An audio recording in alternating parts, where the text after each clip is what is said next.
Hey guys, good morning and welcome to the 9th chapter of The Witches by Roald Dahl. Today's chapter is called The Recipe. Yesterday we learned that the witches will be making Formula 86 delayed action mouse maker. And today we're going to learn what it takes to go into such a strong recipe. All right. I hope you haven't forgotten that while all this was going on, I was still stuck behind the screen on my hands and knees with one eye glued to the crack. I don't know how long I had been there, but it seemed like forever. The worst part of it was not being allowed to cough or make a sound, and knowing that if I did, I was as good as dead. And all the way through, I was living in a constant terror that one of the witches in the back row was going to get a whiff of my presence through those special nose holes of hers. My only hope, as I saw it, was the fact that I hadn't washed for days. That and the never-ending excitement and clapping and shouting that was going on in the room. The witches were thinking of nothing except the Grand High Witch up there on the stage and her great plan for wiping out all the children of England. They certainly weren't sniffing around for a child in the room. In their wildest dreams, if witches even had dreams, that would never have occurred to any of them. I kept still and I prayed.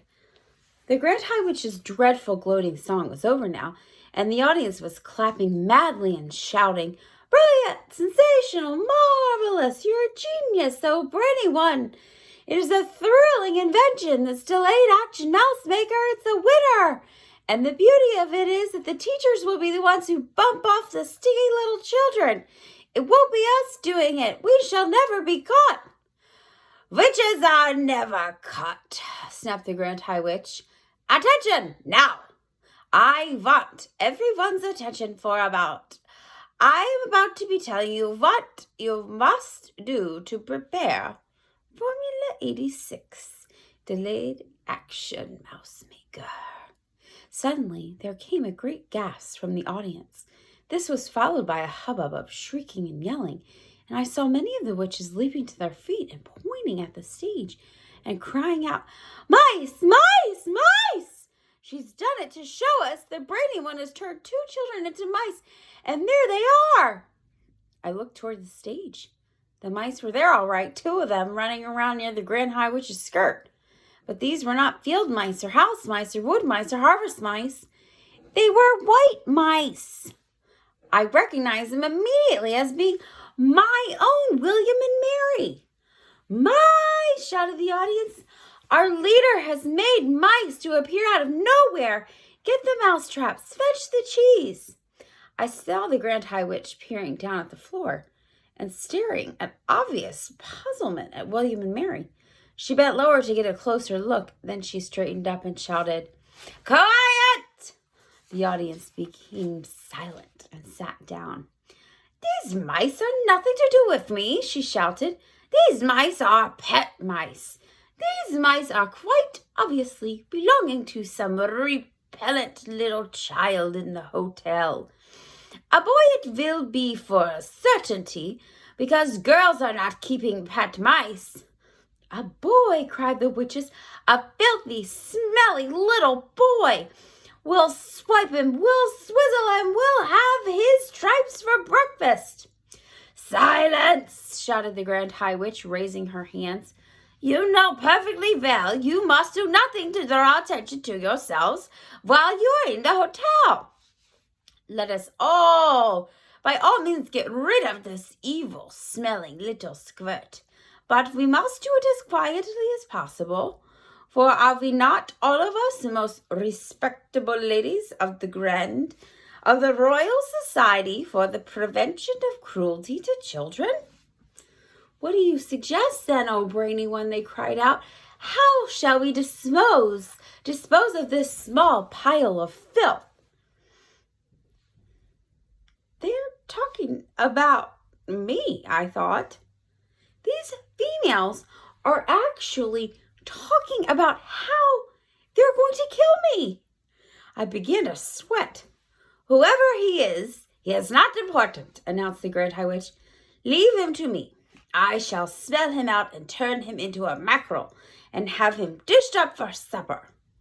Bravo, cried the witches. Cut off his head, chop off his tail, fry him in hot butter. You can imagine that none of this was making me feel very comfortable. William and Mary were still running around on the stage, and I saw the Grand High Witch aim a swift running kick at William. She caught him right on the point of her toe and sent him flying. She did the same to Mary, and her aim was extraordinary. She would have made a great football player. Both mice crashed against the wall, and for a few moments they lay there stunned. Then they got to their feet and they just scampered away. Here she is kicking them away. Oh, she looks wretched. Attention again, the Grand High Witch was shouting. I will now give you the recipe for the concoction Formula 86 Delayed Action Mouse Maker.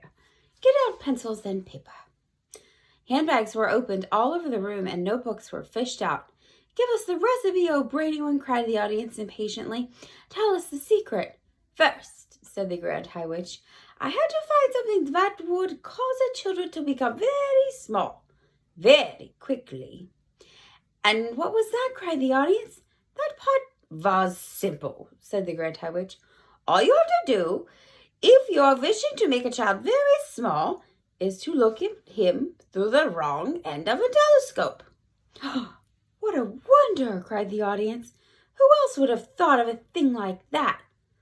So, you take the wrong end of the telescope, continued the Grand High Witch, and you boil it until it gets soft.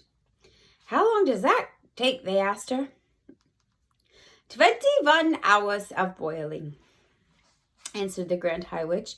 And while this is going on, you take exactly 45 brown mice, and you chop out their tails with a carving knife, and you fry the tails in hair oil until they are nice and crisp. Here's the witches writing down the recipes. What do we do with all those mice who've had their tails chopped off? Asked the audience. You simmer them in frog juice for 1 hour, came the answer. But listen to me. So far, I have only given you the easy part of the recipe. The really difficult problem is to put in something that will have a genuine delayed action result. Something that can be eaten by children on a certain day, but which will not start working on them until 9 o'clock the next morning when they arrive at school. What did you come up with, O'Brady, when they called us? Tell us the great secret. Here's this, all the mice tails. And then here's the frog juice. The secret, announced the Grand High Witch triumphantly, is an alarm clock. An alarm clock, they cried. It's a stroke of genius. Of course it is, said the Grand High Witch. You can set a 24-hour alarm clock today, and at exactly 9 o'clock it will go off. But we will need 5 million alarm clocks, cried the audience. We will need one for each child. You idiots, shouted the Grand High Witch. If you are wanting a steak, you do not cook the whole cow. It is the same with alarm clocks. 1 clock will make enough for 1,000 children. Here is what you do. You set the alarm clock to go off at 9 o'clock tomorrow morning. Then you roast it in the oven till it is crisp and tender. Are you writing this down?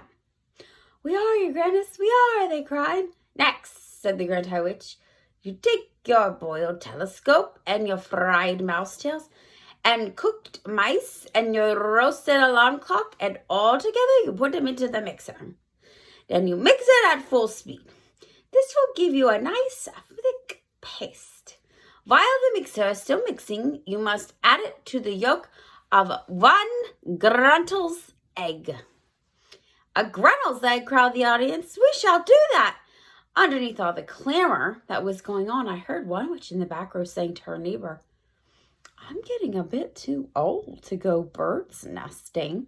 Those Rudy Gruntles always nest very high up.